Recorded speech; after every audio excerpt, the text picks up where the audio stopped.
कल भी अकेला था आप लोगों के भरोसे, आज भी अकेला हूं आप लोगों के भरोसे।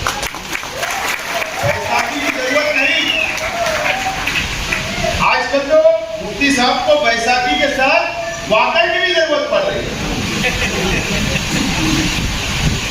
कभी बोले तू भी आ जा, तू भी आ जा, तेको इतने करोड़ का फंड, तेको इतने करोड़ का फंड, तेको मेयर, तेको स्टैंडिंग चेयरमैन, तेको डिप्टी मेयर, सब एक मौका दो। मैं देखो सबको साथ लेकर चलने वाला सब। मेरे पास कोई मसलक नहीं है, मेरे पास कोई बिरादरीवाद नहीं है, मेरे पास कोई जातिवाद नहीं है, मेरे पास कोई भेदभाव नहीं है। कोई काला गोरा, कोई अमीर गरीब, कोई मजदूर, कोई सेठ, कुछ नहीं है। सबके लिए मैं पहले भी खड़ा था, आज भी खड़ा हूं और इंशाल्लाह कल भी खड़ा रहूंगा, सिर्फ आपका साथ चाहिए। नौजवान साथी, दोस्तों और साथियों, सबसे पहले मैं मेरी जानिब से आए हुए तमाम ही बुजुर्ग हज़रात, नौजवान साथियों का, आप लोगों का मैं शुक्रिया अदा करता हूँ कि आप लोगों ने अपना कीमती वक्त निकाल कर आप पढ़ाए।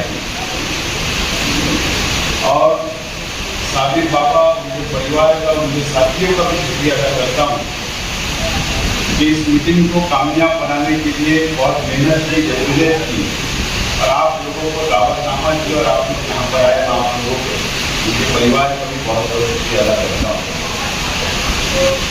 उससे पहले हाफिज सनी सदर साहब ने आपको बहुत तफसील गुफ्तगू आप लोगों से की, आप लोगों से बातें की और मैं भी बहुत ज्यादा नहीं बोलूँगा, लेकिन चंद बातें मैं भी आप लोगों से बात करना चाहता हूँ, गुफ्तगू करना चाहता हूँ। मुझको ऐसा लगता है कि सियासी तौर पर मैं आप लोगों से पहली मर्तबा बातचीत कर रहा हूँ, आप लोगों के सामने खड़ा। आमतौर पर हम लोग जलसा वगैरह लेते, लेकिन इस मर्तबा ज्यादा हमारी तवज्जो है वार्ड वाइज मीटिंगें करने, मीटिंग करना, आवाम के साथ ज़हन साजी करना, हमारी बातों को रखना, यह हमारा अपना मकसद है। और मुझे खुशी है कि मैं आज आप लोगों के बीच में खड़ा हूं। दोस्तों और साथियों, यह हमारा अपना मालेगांव शहर मस्जिद और मीनारों का शहर है। हमारा अपना ये शहर एक मुसलमानों की मुल्क के अंदर हमारा शहर, हमारी बस्तियां, अल्लाह का करम, जो मुसलमानों की बस्तियां, और हमारे शहर जैसा पूरे मुल्क में, पूरे देश के अंदर हमारे जैसा शहर और दूसरी तरह हम लोगों को नहीं मिलेगा। और यहाँ पर हम लोग मजहबी मामलात के अंदर, दीनी मामलात के अंदर बहुत संजीदा होते हैं और जज्बाती भी होते हैं। आजादी के बाद से जो सियासी हालात हमारे अपने शहर के रहे, जो हमारे बुजुर्गों ने बहुत अच्छी तरीके से हमारे माजी के तमाम ही बुजुर्ग नेताओं को, लीडरान को देखा, चाहे साबिर सत्तार साहब जो पहले एमएलए शहर के रहे, या हारून अहमद अंसारी साहब रहे, शब्बीर सेठ रहे, आयशा हकीम साहिबा रही, निहाल अहमद साहब रहे, शेख रशीद साहब रहे, ये तमाम लीडरान को ये शहर में बहुत अच्छी से जाना, समझा और ये तमाम लीडरान ने ये शहर की वक्तों पर क़यादत की और नुमाइंदगी की। ये सियासी लोग, सियासी सूझबूझ थी, सियासी फैसले लिया करते थे और हमारे अपने शहर को हमेशा संभाल कर, बचा कर रखने का काम यह हमारे तमाम ही बुजुर्ग सियासतदानों ने किया, हमारे बुजुर्ग लीडरान ने किया और ये दुनिया छोड़कर वो चले गए।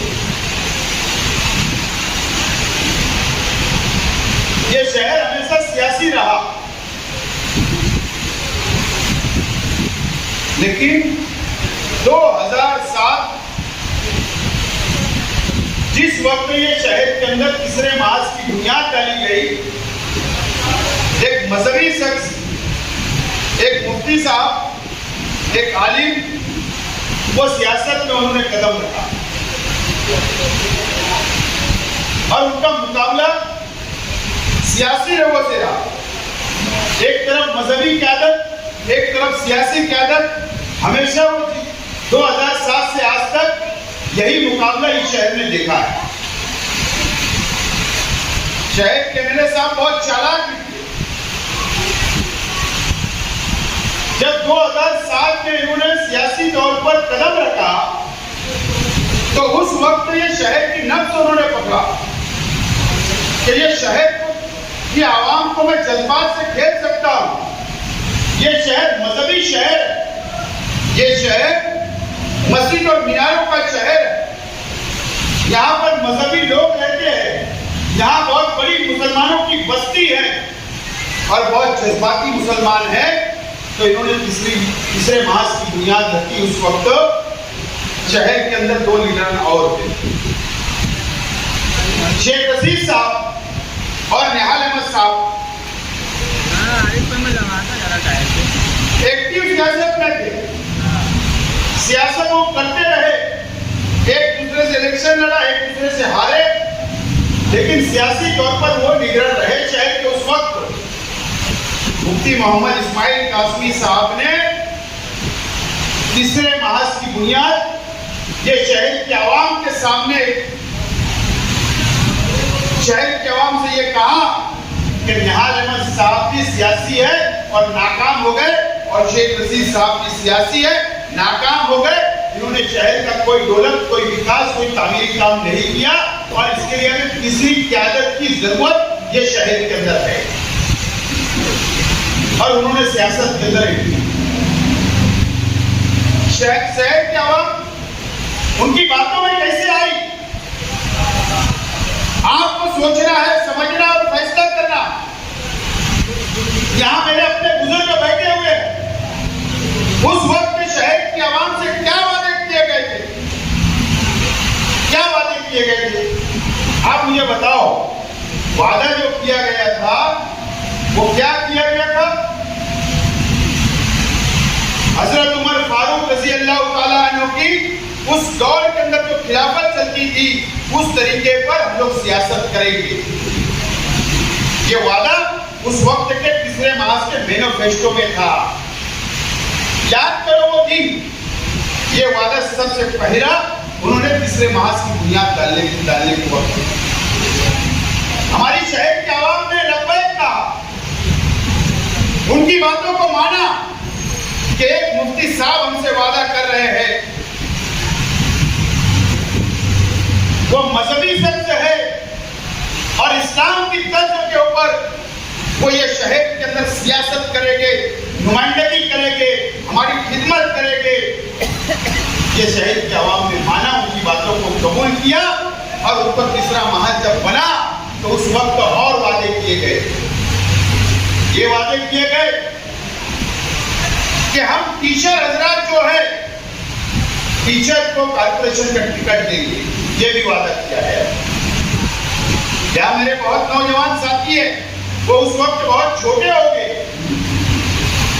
आपको मैं याद दिलाना चाहता हूं कि हम टीचरों को कॉर्पोरेशन का टिकट देंगे, वकीलों को कॉर्पोरेशन का टिकट देंगे, आलिमों को कॉर्पोरेशन का टिकट देंगे, डॉक्टरों को कॉर्पोरेशन का टिकट देंगे और तालीम याफ्ता लोगों को हम लोग टिकट देंगे।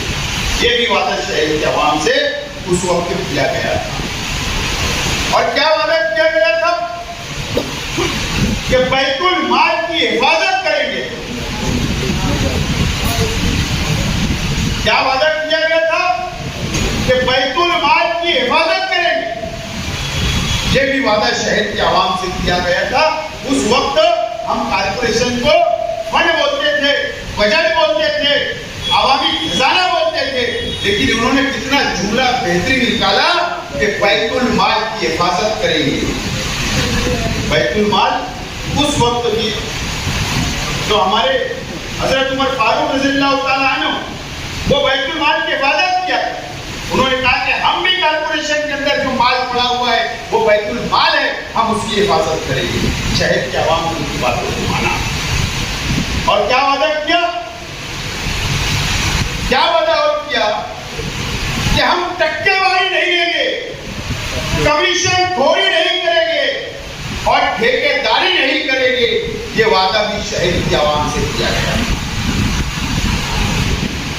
और हमारी मां बहनों से यह वादा किया गया कि हमारी मां बहन अंधेरा जब होता है, शाम होने का इंतजार करती है उसकी हाजत पूरी करने के लिए। हमारी मां बहनों से भी ये वादा किया गया था शहर के मेरे साहब ने, मुफ्ती इस्माइल साहब। तीसरा महज बना, आवाम ने 27 सीट चुन कर दी, 27 कारपोरेटर पहली मर्तबा उनको चुन कर दी। मेयर उनका बना, नजमुद्दीन खजूरवाला साहब मेयर बनाए गए। उस वक्त तो ये बाला साहब ठाकरे के चरणों में भी गए, माता श्री के ऊपर भी कहते, माता श्री के ऊपर कि हम आपके साथ एक हुकूमत करना चाहते हैं। वोट ली, बैतुल माल की हिफाजत करनी और वहां जाकर सपोर्ट मांग रहे, उन्होंने सपोर्ट नहीं दिया। हमने उस वक्त को सपोर्ट दिया कि चलो आप आगे आए हैं तो आप इक़्तिदार संभालो, आप शहर को कुछ दो। 2.5 साल गुजर गया, शहर को कुछ नहीं मिला। फिर मालिक यूनुस ईसा को इन्होंने बनाया मेयर। निहाल अहमद साहब के कारपोरेटर को तोड़ा गया, मेयर बने। 2.5 साल शहर को क्या मिला आप शहर के सामने। इब्राहिम सेठ नेशनल वाला मेयर बनाए गए, शहर को क्या मिला। नरेंद्र सोनोने को स्टेट टीम का चेयरमैन बनाया गया। नरेंद्र सोनोने जो संदेश टॉकीज का मालक है और रामराज बियरवाल का मालक है, उस वक्त भी वही मालक था, आज भी वही मालक है। वह आजाद चुनकर आया था, 27 लोगों के अंदर इनको कोई काबिल नजर नहीं आया, उस वक्त भी उस शख्स को उन्होंने स्टेट का चेयरमैन बनाया। ऑप्शन के अंदर कोई टीचर, कोई डॉक्टर, कोई आलिम उनको नजर नहीं आया। उस वक्त एक मुफ्ती शकील साहब को बनाया दूसरी सीट, पंचशील बियरवाल के मालक की बीवी को उन्होंने बनाया। वोट 27 सीट मुसलमानों ने चुन कर दिया। होता होगा 2007-2024 दो मरतबा शहर के लिए रहे। अब सवाल ये है कि टक्केवारी, कमीशन खोरी, बैतुल माल की हिफाजत, अच्छे लोगों को टिकट देना, बैतुल माल की हिफाजत करना, ये पहले ही दिन से इन्होंने टिकट ऐसे लोगों को दिया जो इनको पैसा दे सकते थे, रुपया दे सकते थे। दूसरा इलेक्शन हुआ, जो लोग लाखों का रुपया दिए उनको टिकट दिया गया। कोई आलिम, कोई डॉक्टर, कोई हाफिज, कोई इंजीनियर को टिकट नहीं दिया गया। करप्शन वहीं से शुरू हुआ शहर के अंदर, करप्शन की शुरुआत वहीं से हुई, टक्केवारी की शुरुआत वहीं से शुरू हुई और पैसे का लेन देन सियासत के अंदर वहीं से शुरू हुआ। लेकिन शहर को क्या मिला, आज आप लोगों को सोचना है। आप लोगों को शहर के अवाम ने सोचा कि पहले मर्तबा एमएलए बनाकर 9 में भेजे तो चलो ठीक है, नए हैं एमएलए साहब, सीखने टाइम लगेगा, दोबारा 19 में भी। 19 के अंदर जब आप लोगों ने छूट कर दिए पिछले 5 साल, मैं झूठ नहीं बोलता, मैं सियासी आदमी जरूर हूं, लेकिन ना मंच से झूठ बोलता और ना अगर आपसे इंफरादी तौर पर भी मिलूंगा तो झूठ नहीं बोलता, जो है मुंह पर बोलूंगा सच बोलूंगा। 19 में चुन कर 1,70,000 शहर के आवाम ने क्या नारा था। एक तो अवैसी साहब थे, कौम में मिलत की दुआई दी गई, एनआरसी के नाम पर वोट मांगा गया, मिलत के नाम पर वोट दी गई, जज्बात में हमारे नौजवानों को लाया गया। कि वहां पर जाकर ये इस्लाम की तलवार चलाई। आप लोगों को पता नहीं है, जिस दिन ये छूट कर आए 19 में, तीसरे दिन वो शहर से चले गए। इनको एक गाड़ी आई, मैंने एक जगह और कहा ये बात, आज के वजीर आला की गाड़ी आती है, उनको गाड़ी में बैठा कर एक चादर के एजेंट लेकर जाता है और 6 दिन वर्ली, मुंबई के वर्ली सिटी के पास जो रेस्ट हाउस है गवर्नमेंट का, वहां पर 6 दिन उनको रखा जाता है।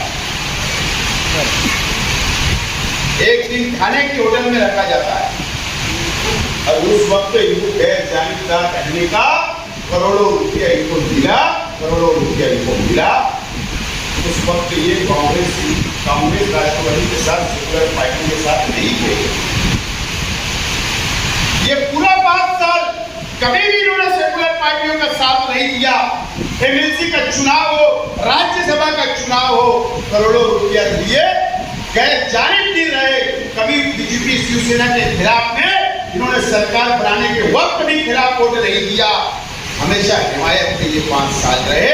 आपकी वोटों का सौदा करने का काम आज के मेरे सामने किया। अब कब तक धोखा खाएगा ये शहर? मजहब के नाम पर आप लोगों को धोखा दिया जा रहा है, शहर के आवाम को धोखा दिया जा रहा है। अब आप लोगों को आने वाले वक्त के अंदर और सोचना और समझना। मुझे बताइए 5 साल में पावर लूम सनत के लिए क्या अच्छा हुआ? क्या अच्छा हुआ? आज इतनी मंदी है, 3-3, 4 दिन कारखाना चल रहा है। आज मंदी की हालत है, टेक्सटाइल पॉलिसी हमारे फेवर में नहीं। आज सब्सिडी आप लोगों को नहीं मिल रही पावर बिजली बिल पर। आज बुनकर की हालत बहुत खराब है, ये मुझे समझता है। क्या नुमाइंदगी शहर के मेरे साथ, ये आप लोगों को सोचना, समझना और आपको फैसला करना। इलेक्शन आ रहा है, मैं वापस उम्मीदवार हूं, वापस इलेक्शन लड़ना चाहता हूं, आपसे वोट मांगने के लिए यहां पर आया हूं। मैं अपील करने के लिए आया हूं कि आप मुझे वोट दो और कामयाब करो। आपने मेरा भी 5 साल देखा, चाहे जमीन उलमा पे पाबंदी की बात आई तो आवाज उठाने का काम किया, चाहे अजान पे पाबंदी की बात आई तो आवाज उठाने का काम किया। शहर के अंदर पहली मर्तबा तमामी मस्जिद की गांव का वार्ड कंपाउंड बनाने का काम किया। शहर में उर्दू घर दिया, शहर में फ्लाईओवर दिया, शहर में हिल स्टेशन दिया। ये काम मैंने ये शहर के अंदर किया। असेंबली के अंदर आवाज उठाने का काम किया। जब साइजिंगों पर आफत आई तो मैं खड़ा रहा मजबूती के साथ। मैं तो एमएलए नहीं था उसके बाद, और एमएलए था उससे पहले भी मैंने मजबूती के साथ खड़ा रहा। सनत की बका के लिए जब मुझे आवाज दी गई मैं खड़ा रहा। ये मेरे अपने काम। कुछ लोग हमको बदनाम करते, मेरे परिवार को बदनाम करते। साबिर बाबा मेरे वालिद साहब के कई पुराने साथियों में से, आज शेख रशीद साहब दुनिया से चले। अगर हमारे अंदर अगर बुराई होती तो ये साबिर बाबा हमारे साथ नहीं है।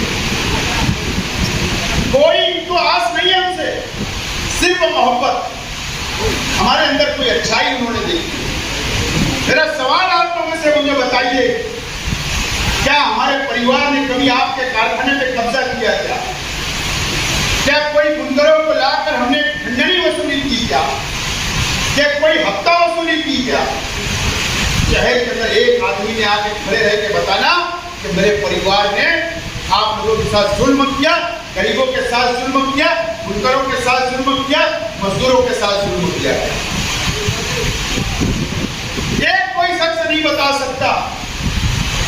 अगर हमारे में बुराइयां होती तो 1994, 95 से लेकर आज तक शहरी सियासत के अंदर मेरे वालिद ने जो सियासत यहाँ तक लाई, तामीर की लाई, तरक्की की लाई, गरीबों के हमदर्द रहे, गरीबों के मसाइल हल किए, शहर के मसाइल हल किए। जब शहर के अवाम ने यहाँ तक लाकर पहुँचाया और मुझको भी, मेरे वालिद को भी एमएलए बनाया। सूचना। आप दूर से हमको देखते हैं, जो लोग हमारे खिलाफ तकरीर करते हैं वही सुनते हो। आप आइए करीब, आइए मुझसे मुलाकात करिए, आइए आप काम लेकर आइए, आपके लिए दरवाजे खुले, आप हमको समझो हम कैसे मिजाज के लोग हैं, हमारे अंदर क्या अच्छाइयाँ है, क्या हम काम करने वाले हैं या नहीं है। ये हमारी बातों को आप समझो। तो जब तक करीब नहीं आओगे, जब तक आप हमको नहीं समझ सकते, मेरे परिवार को नहीं समझ सकते। आपको समझना पड़ेगा। आप अपना काम लेकर आइए, ये सब जिम्मेदार है, वो हम जा सकते हैं आपके पास मेरे तक। जब आप फोन करेंगे मैं हाजिर रह सकता हूँ, आपका कोई भी मसला मैं हल कर सकता हूँ। मेरे अंदर अच्छाइयाँ देखो, क्या क्या अच्छाइयाँ है, क्या बुराइयाँ हैं, क्या मैं गलत हूँ, क्या सब आप देख सकते हो, इसके बाद फैसला करो। लेकिन जो लोग उनको हमारे को बदनाम करते हैं, सिर्फ स्टेट से सिर्फ अपनी सियासी मुफाद के लिए, अपनी कुर्सी बचाने के लिए हमको बदनाम किया जा रहा है। तो काफी लोग यहाँ पर बैठे तो मुझे जानते, मेरे परिवार को जानते, वो अगर मेरे साथ रहते, हमारे साथ खड़े हैं, तो ऐसे नहीं खड़े, हमारे अंदर कुछ अच्छाइयाँ थी। किसी के सुख में दुख के अंदर हम लोग खड़े रहने वाले लोग, मसाइल के अंदर खड़े रहने वाले। बिजली का मसला है तो हमारे तक आए, पुलिस स्टेशन का मसला है तो हम लोग बैठे हैं, कारपोरेशन का मसला है तो हम बैठे, सरकार का कोई भी डिपार्टमेंट का मसला है तो हम बैठे, हॉस्पिटल का कोई मसला है तो हम बैठे हैं। आप आइए, दरवाजे आप लोगों के लिए खुले। एक मर्तबा और मुझे चांस देकर देखो, मैं आपसे वादा करता हूँ इस शहर की काया पलटने का काम। मैं आज अखबार में पढ़ रहा था कि हरियाणा के अंदर मॉब लिंचिंग हुई, फिर एक मुसलमानों को निशाना बनाया गया। अभी महाराष्ट्र के अंदर बीजेपी की सरकार है, अल्लाह ना करे कि आने वाले वक्त के अंदर बीजेपी की सरकार रहे, लेकिन एमएलए साहब उनसे लड़ नहीं सकते बीजेपी वालों से। आज के एमएलए, मैंने वहां पर साध्वी प्रिया सिंह ठाकुर के खिलाफ तकरीर की, जो हमारे महसूसिन जो बेगुनाह थे बम ब्लास्ट के अंदर, जो हमारे 9 भाई थे वो बेगुनाह है। अगर किसी ने असेंबली के अंदर खड़े रह के कहा तो वो शेख आसिफ था। मुझे आज ये बोलना पड़ रहा है, जब वो लोग जमानत पर रिहा हुए तो मेरे एमएलए हॉस्टल के ऊपर उनको मैंने जगह दी कि यहाँ रहो, तो वो सुबह की ट्रेन पकड़ के तारीख पे जाते थे और शाम में रिटर्न आते थे। मैंने कहा इतना क्यों थकते हो? तो कहने लगे कि हमको होटलें नहीं मिलती, जगह कहाँ है हमारे पास, लोग हमको शक की नजर से देखते हैं। मैंने मेरे दरवाजे खोला कि तुम यहाँ सोना, यहाँ रहना, मेरे साथ घूमना। मैं खुद मेरी गाड़ी में मुंबई घुमाता था, मैं कभी किसी से डरा नहीं। ने जो कबूल किया, मैंने कहा कि मालेगांव का बम ब्लास्ट को प्रिया सिंह ठाकुर ने बम ब्लास्ट जब भी साथी प्राची ने हमारे खिलाफ जाहिर बोला, उसके खिलाफ बोलने का काम किया। जहां मॉब लिंचिंग हुई मैंने वहां पर बोलने का काम किया हूँ। ये हर नुमाइंदगी मैंने असेंबली के अंदर किया और वो रिकॉर्ड मौजूद है असेंबली के टेबल पे भी और वीडियो की शक्ल के अंदर आप देख सकते हैं। रात को मुझे तजुर्बा है, बहुत तजुर्बा है, उनका मैं जवाब दे सकता हूँ, उनसे लड़ सकता हूँ, हमारी बात बनवा सकता हूँ। आपने देखा कि मेरे साथ 5 साल थे, नीतीश राणे किले में चढ़ गया, उसकी हिम्मत, लैंड जिहाद, लॉ जिहाद, क्या क्या जिहाद था कि यहाँ पे चढ़ गया, घुस गया, इसकी हिम्मत खुल गई। और अगर वो जब शहर खुलेगा मालेगांव के खिलाफ में तो शेख आसिफ उसका मुकाबला कर सकता है। आप लोगों को समझना है और मैं आपसे अपील करता हूँ कि मैं हर जगह परफेक्ट हूँ, हर डिपार्टमेंट का काम आप मुझसे ले सकते हैं, हर मसला मेरे सामने ला सकते हैं। अभी मैं तो फिर दुकानें लगेगी, फिर तकरीरें होगी, फिर आपको वर्गलाया जाएगा, आपको उकसाया जाएगा, लेकिन अल्लाह के वास्ते आप उन लोगों की बातों को मत आइए। शहर का नुकसान मत करिए, शहर खंडर होता जा रहा है, दादा भूसे के हाथ ये बिक चुका है, शहर को बेच दिया जा चुका है, दादा भूसे के हाथ गिरोह रखा जा चुका है। 2-3 दिन पहले आपने देखा सीओई कुत्ते के पास अभी हाफिज अली सदर साहब ने तमाम ही बातें शरीयत के मुताबिक रखी, फीस काटे इन्होंने, फीस एक हमारे शहर के मुफ्ती साहब और एमएलए साहब ने फीस काटे। अरे मैं तो सियासी आदमी, मुझसे गलती होगी तो अल्लाह से माफी मांग लेंगे, अल्लाह माफ करने वाला। लेकिन जिसको समझती है शरीयत, जिसको दीन समझता है, बुत परस्ती के जो शरीयत ने जो हुक्म दिया, एक आलिम एक एमएलए जाकर फीस काट देते, सिर्फ एक कुर्सी बचाने। ये आपको समझना है, शहर को समझना है और फैसला आपको करना है। मैं आने वाले दिनों के अंदर बहुत बड़ी स्क्रीन लगाने वाला हूँ, तो शहर को बताऊंगा शहर की ओर कैसे रखा जा सकता है। शहर कितना कर्जदार हो गया है और आज जो ये गठबंधन बना रहे हैं ना, एक दूसरे के खिलाफ बोले, तकरीरें किए, प्रेस कॉन्फ्रेंस ली, कम ज्यादा बोला गया, लेकिन फिर अपने मुफाद के लिए बोला। ठेकेदारी करने के लिए, अपना घर भरने के लिए, अपने बाल बच्चों को पूरे खानदान को ठेकेदारी में इन्वॉल्व करने के लिए, कमीशन खोरी करने के लिए, मेयर की कुर्सी हासिल करने के लिए, ये सब एक हो रहे हैं, एक हो रहे हैं। इनके जाति मुफाद के लिए। और मैं कल भी अकेला था आप लोगों के भरोसे, आज भी अकेला हूं आप लोगों के भरोसे। बैसाखी की जरूरत नहीं। आजकल तो मुफ्ती साहब को बैसाखी के साथ वाकई की भी जरूरत पड़ रही है। कभी बोले तू भी आ जा, तू भी आ जा, तेको इतने करोड़ का फंड, तेको इतने करोड़ का फंड, तेको मेयर, तेको स्टैंडिंग चेयरमैन, तेको डिप्टी मेयर, सब सौदा हो रहा है आपको बेचने का। लेकिन आप बेदार हो जाओ, इस मर्तबा इनको घर बैठाओ, एक मर्तबा मुझको चुन कर दो, 5 साल मेरा काम देखना, अगर मैं नाकाम हो गया तो दोबारा मुझको वोट मत देना, मैं दोबारा उम्मीदवारी नहीं करूंगा। नाकाम हो गया बदल दे, मैं नहीं लड़ूंगा। लेकिन मुझे अल्लाह की जात से, अल्लाह का करम है कि मुझे बहुत हौसला है, बहुत कॉन्फिडेंस है।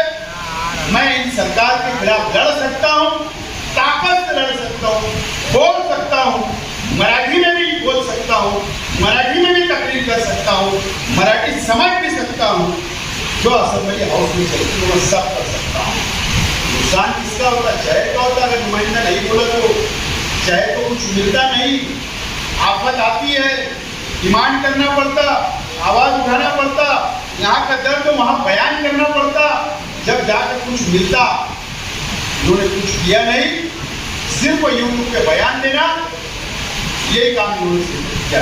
अभी आप लोगों ने देखा ना, मैंने अखबार के अंदर दिया कि मदरसा और मस्जिद जहाँ जहाँ भी सोलार नहीं है वो लोग अर्जी मुझसे करें, मेरे पास अर्जी करें, दिए इन्होंने बयान।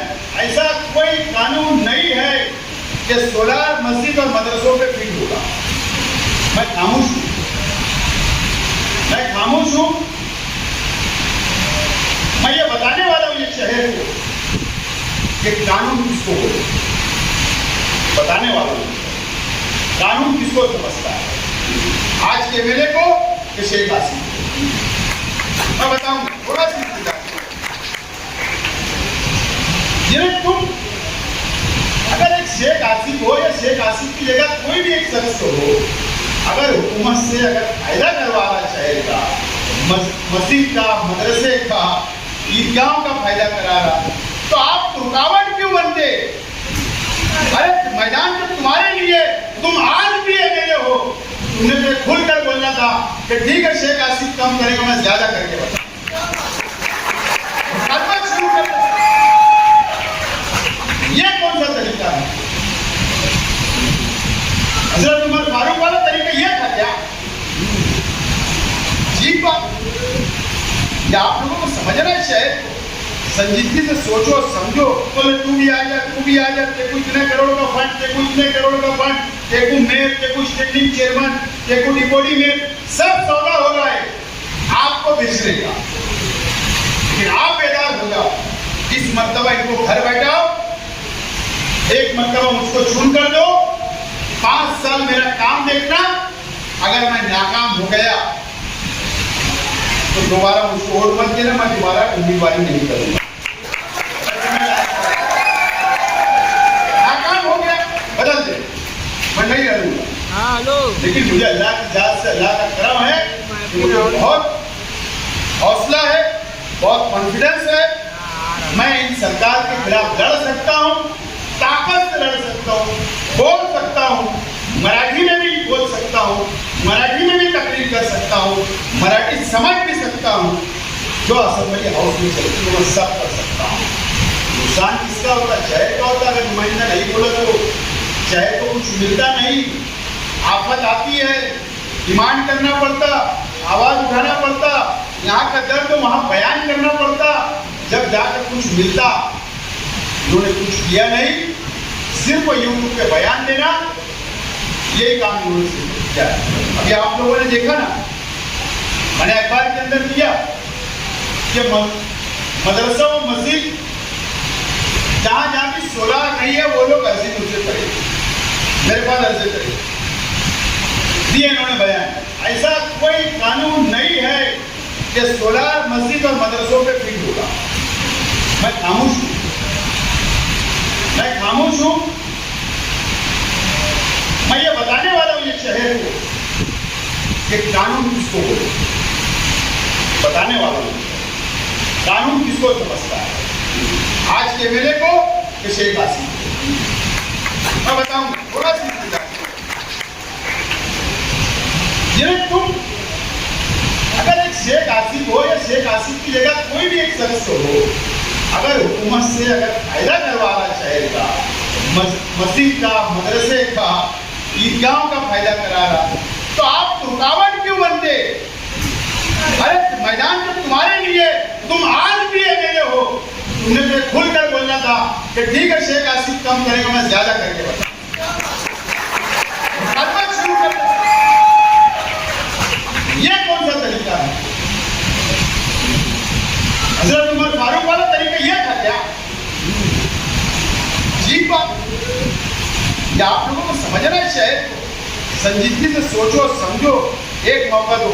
मैं देखो सबको साथ लेकर चलने वाला शख्स, मेरे पास कोई मसलक नहीं है, मेरे पास कोई बिरादरीवाद नहीं है, मेरे पास कोई जातिवाद नहीं है, मेरे पास कोई भेदभाव नहीं है, कोई काला गोरा, कोई अमीर गरीब, कोई मजदूर, कोई शेख, कुछ नहीं है। मैं सबको लेकर चलना चाहता, सबके लिए मैं पहले भी खड़ा था, आज भी खड़ा हूं और इंशाल्लाह कल भी खड़ा रहूंगा, सिर्फ आपका साथ चाहिए। और आप तो हमारी जिंदगी पूरी बदल गई, हमारे परिवार की पूरी जिंदगी बदल गई। शेख रशीद साहब दुनिया से गए, खलील दादा गए, सब कुछ छोड़ के गए। हमको लगा यार सब तो यहीं रह गया। हमारे सामने 2 लोग घर के बड़े चले गए, प्रॉपर्टी, जायदाद, पैसा, रुपया सब कुछ छोड़ करके खाली हाथ आए, खाली हाथ चले गए। ना मैं भी दुनिया से जाऊंगा तो मैं भी कुछ लेके नहीं जाऊंगा।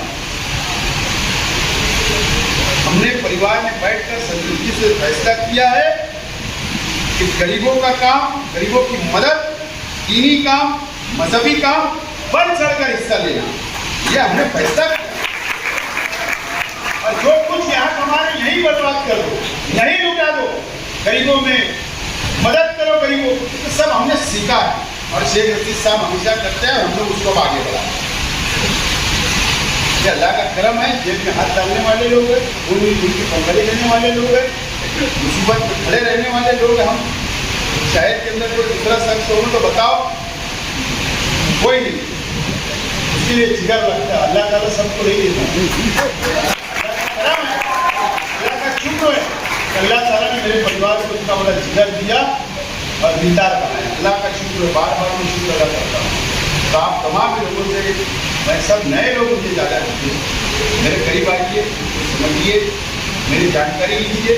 अल्लाह का करम आए, क्रिमिनल एक भी केस नहीं, क्या बोल रहा हूँ, किसी को मारने के जुर्मों में जेल नहीं दिया वहां से। क्या बोल रहा हूँ, सिर्फ जलसा देर तक चलाने का केस है, रास्ता रोको तहरीक का केस है, आंदोलन करने का केस है, क्रिमिनल किसी पहले थप्पड़ मारने का भी केस है। मतलब मुफ्ती साहब को 353 गाली बच के याद है, सिविल हॉस्पिटल में लात मारे थे डॉक्टर को, याद है ना?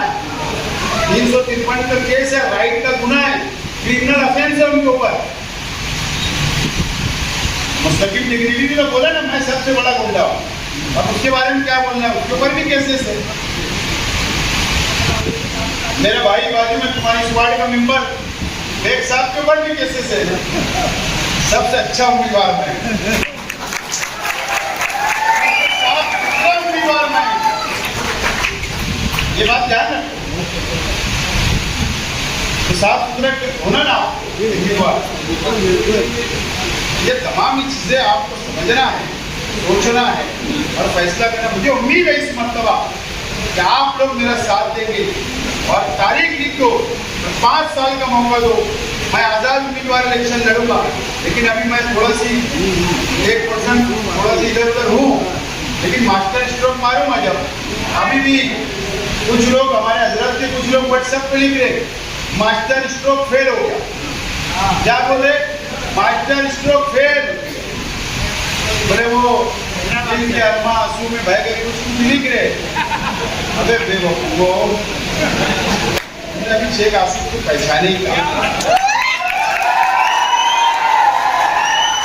सच्चाई में बोले वो औरंगाबाद से निजात जलील से मिल के वहाँ लाइन लगा रहा शेख आसिफ एमआईएम का टिकट लेने। एमआईएम का टिकट लेना रहता तो 19 के अंदर चल के टिकट आया था, जब तो मैंने नहीं लिया। क्यों? तो मुझे वो पार्टी इसलिए मुझे ठीक नहीं लगती कि मुसलमानों के लिए वो पार्टी ठीक नहीं, नुकसानदेह, इसके लिए नहीं था। और अभी बोलने लगे लाइन लगा रहे थे तो हजरत और ये खानवादे की हिकमत अमली से फिर हम वहीं पहुंच गए। तुम स्वराज साहब के पास गए थे, मेरे डर के वहां चले गए, ये सिर्फ बोलो। शेख आसिफ पहुंचने का डर था, लेकिन शेख आसिफ को रास्ते पे नहीं जाना था। और अभी फिर बोल रहा हूं कि मास्टर स्ट्रोक अभी बाकी है। तुम समझे नहीं, थोड़ा देर लगेगी। तुम्हारे एमएलए साहब तो मुझे नहीं समझे, तो तुम क्या समझोगे? बहुत बहुत शुक्रिया।